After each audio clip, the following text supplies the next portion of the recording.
Pada video ini kita akan membahas contoh mengenai BIM lagi ya, mirip sama contoh kita BIM yang sebelumnya. Pada dasarnya ini contoh yang sama, cuma bedanya sekarang yang tadinya tumpuan ada di titik B, sekarang tumpuannya ada di titik D. Ya, jadi sekarang ada kolom atau pilar di sini yang menopang ini dan ditumpu pada titik D dengan tumpuan engsel. Ya, jadi kita bisa bilang sama ya. Sebuah balok sederhana dengan overhang, BC ini overhang, ditumpu pada titik A dan D. Beban terdistribusinya berbentuk segitiga pada segmen AB. Kemudian ada beban terkonsentrasi pada C. Dan juga ada beban yang besarnya sama, yaitu P juga. Ya, yang bekerja pada titik tengah dari pilar BD atau kolom BD. Ada momen terkonsentrasi yang bekerja pada A. Di A struktur kita ditumpu oleh roll, dan di D struktur kita ditumpu oleh engsel ya. Jadi di sini Q0-nya 160 Newton per meter. M0-nya momen terkonsentrasinya adalah 380 Newton meter. P-nya gaya terkonsentrasinya 200 Newton ya. Panjang segmennya L-nya adalah 4 meter. L-nya 4 meter, jadi ini 4 meter. Ini juga 4 meter ya. Jadi ini tidak persis sama ya di gambar ini, tapi sebenarnya ini sama panjangnya 4 meter, ini 4 meter. Ini adalah 2 meter karena L per 2. Jadi tugas kita adalah kita mau menghitung gaya reaksi A, gaya-gaya reaksi di D, dan juga setelah itu kita mau menghitung gaya-gaya dalam yang bekerja pada bagian atas. Jadi gaya-gaya dalam yang mau kita hitung, gaya dalam yang bekerja pada bagian paling atas dari kolom ini, dari kolom BD ini. Jadi kalau nanti berarti kita nanti harus potong di sini. Apa yang terjadi di sini, gaya-gaya dalamnya berapa besar gaya dalam yang terjadi di sana. Jadi itu tugas kita. Nah, seperti contoh-contoh sebelumnya, untuk mendapatkan atau menghitung gaya-gaya reaksi tumpuan, kita harus gambar diagram benda bebasnya dulu. Jadi pertama kita gambar diagram benda bebas strukturnya secara keseluruhan dengan cara mencabut tumpuan-tumpuannya dan menggambar gaya-gaya yang sesuai. Jadi diagram benda bebasnya adalah seperti ini ya. Jadi kita lihat tumpuan roll kita ganti jadi satu gaya vertikal. Tumpuan engsel di sini kita ganti jadi dua gaya, satu vertikal satu horizontal. Gaya terdistribusi kita ini diwakili oleh satu gaya resultan yang jaraknya ke kiri itu 2L per 3 dan ke titik B itu jaraknya L per 3. Dan gaya terkonsentrasi pada titik C ini kita bagi ke komponen-komponennya, yaitu komponen X-nya besarnya adalah 3P per 5 dan komponen Y-nya adalah 4P per 5 ya. Untuk itu sekarang kita bisa tahu berapa besar gaya resultan adalah sebesar luas dari segitiga ini, yaitu setengah alas L kali tinggi Q0. Jadi R-nya itu adalah setengah L Q0. Jadi untuk kasus ini ya kita mau mencari tiga yang tidak diketahui ya, yaitu DY, DX, AY. Untuk itu kita butuh 3 persamaan dan kita punya 3 persamaan equilibrium yang bisa kita aplikasikan di sini. Jadi yang pertama adalah sigma fx sama dengan 0. Sigma fx sama dengan 0 itu jelas bahwa yang bekerja pada sumbu X hanya dx dan 3P per 5. Yang ini positif, yang ini negatif, kita bisa dapat langsung ya. Ada satu lagi ya terlewat, P ini juga bekerja pada sumbu X, maka arahnya ke kiri. Maka dx dikurang 3P per 5 dikurang P hasilnya 0. Maka kita bisa dapat dx sama dengan 3 per 5P tambah P itu adalah 320 Newton ya, dx nya sudah dapat. Nah yang berikutnya kita mau mencari yang dx sudah tahu, yang kita belum tahu adalah AY dan DY. Sekarang kita mau pakai persamaan equilibrium yang mana? Kalau kita pakai sigma Fy sama dengan 0, berarti AY dan DY akan masuk ke dalam persamaan. Dua-dua tidak diketahui ya. Jadi mungkin lebih baik kalau kita pakai sigma momen yang di titik D. Kalau kita pakai sigma momen ke titik D, maka dx dan dy tidak ikut dalam perhitungan, hanya AY. Jadi hanya satu yang tidak diketahui. Oleh karena itu kita sekarang bekerja, kita cari sigma momen pada titik D. Ya, jadi artinya semua gaya-gaya ya, yang ini yang sudah saya tandain, ini yang mempunyai pengaruh terhadap titik D. Jadi M0 AY arahnya dia akan memutar struktur ke sini ya. Jadi arah searah jarum jam, berlawanan jarum jam, searah jarum jam, berlawanan jarum jam, berlawanan jarum jam. Oke, di sini kita bilang kalau kita pilih yang berlawanan jarum jam positif, berarti yang searah jarum jam itu negatif ya. Dan ini kita kalikan dengan lengannya. Jadi kita cari sigma momen sama dengan 0. Yang pertama adalah P. P ini berlawanan arah dengan jarum jam, kita sepakati positif, dikali lengannya L per 2. Kemudian 3P/5 dia menyebabkan, dia ke arah sini, dia menyebabkan struktur akan berputar ke sini, berlawanan arah dengan jarum jam positif, dan lengannya adalah L. Kemudian 4P/5 dia akan menyebabkan berputar searah jarum jam, dan lengannya adalah L per 2 ya, lengannya L per 2. Oke. Kemudian R dia akan menyebabkan benda berputar seperti ini ya, R, maka dengan lengan L per 3. Dan yang satu lagi adalah AY menyebabkan perputaran ke sini dengan lengan sebesar L. Dan tentu saja kita punya M0 ya, searah dengan jarum jam, maka kita punya minus M0. Nah, sekarang kita pindahkan semua ke kanan ya, atau kita pindahkan AY ke kanan, kita bagi semuanya dengan L, kita dapat persamaan ini ya, rumus ini.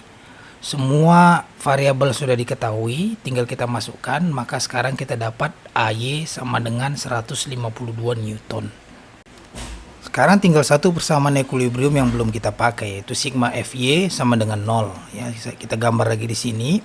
Tuh, lihat sigma Fy sama dengan 0. Jadi kita tahu yang bekerja pada sumbu Y adalah dy, AY yang barusan kita dapat, R 4P/5 ya. Cuma 4 ini yang bekerja pada sumbu Y.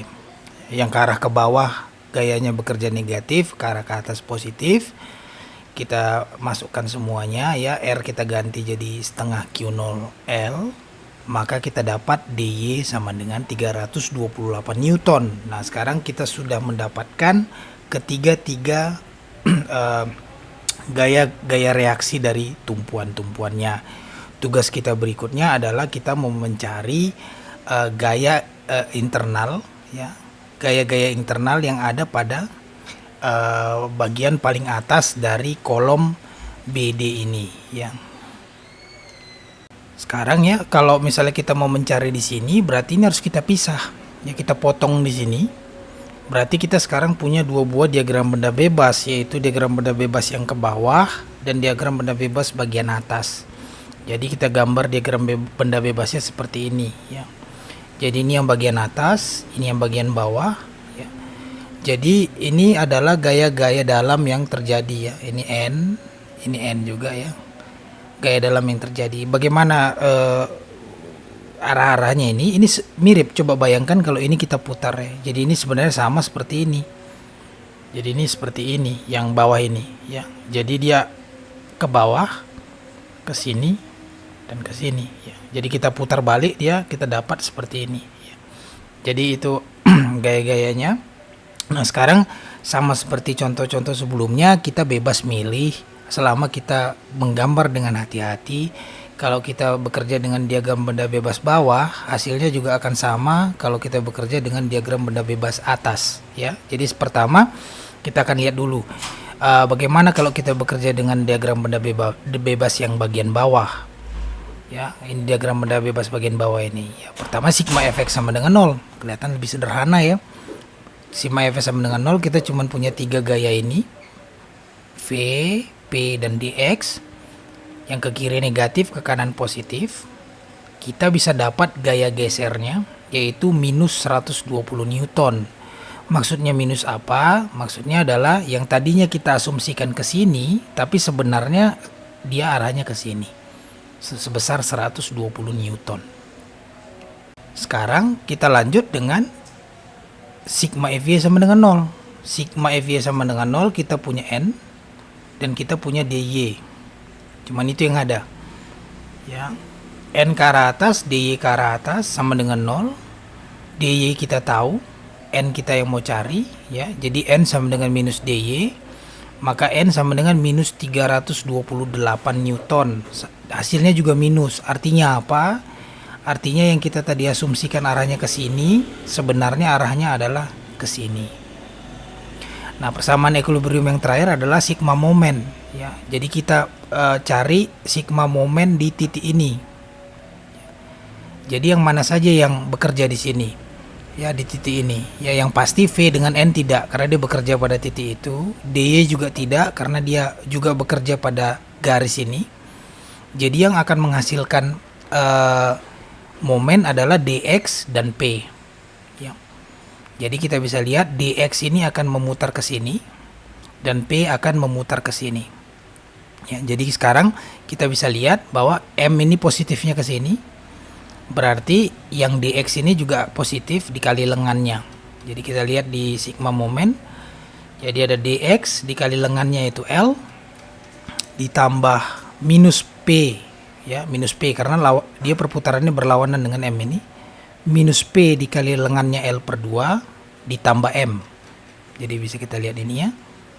Maka kita dapatkan, ya, kita pindahkan semua ini kita punya, maka kita dapatkan hasilnya adalah minus 880 Newton meter. Berarti artinya arahnya sebenarnya ke sini. Sebenarnya hanya dengan menggunakan diagram benda bebas bawah ini sebenarnya sudah selesai perhitungan kita. Kita sudah dapat semua gaya-gaya internalnya. Tapi sebagai alternatif dan bahan perbandingan, ya, kita mau lihat kalau konsisten kita tulis dengan menggunakan diagram benda bebas atas, kita juga akan menghasilkan hasil yang sama, ya. Diagram benda bebas atas sama, ya. Jadi ini ke kanan, ini ke kiri, ini pokoknya berlawanan. Kita punya gaya resultan, kita bagi gaya ini ke komponen-komponennya. Sekarang kita aplikasikan sigma fx sama dengan 0. Sigma fx sama dengan 0 berarti yang bekerja pada sumbu x adalah V dan 3P per 5, ya. Cuman itu yang bekerja. Jadi dari sini kita bisa dapat bahwa V sama dengan minus 120 Newton, sama dengan menggunakan DBB bawah. Sigma FY sama dengan 0 juga sama, kita punya gaya normal 4P per 5 R dan AY. Kita masukkan semua, ya. Kita dapatkan N sama dengan minus 328 Newton, sama juga. Nah, tinggal yang terakhir, momen bending. Momen bending berarti kita cari momen terhadap titik B.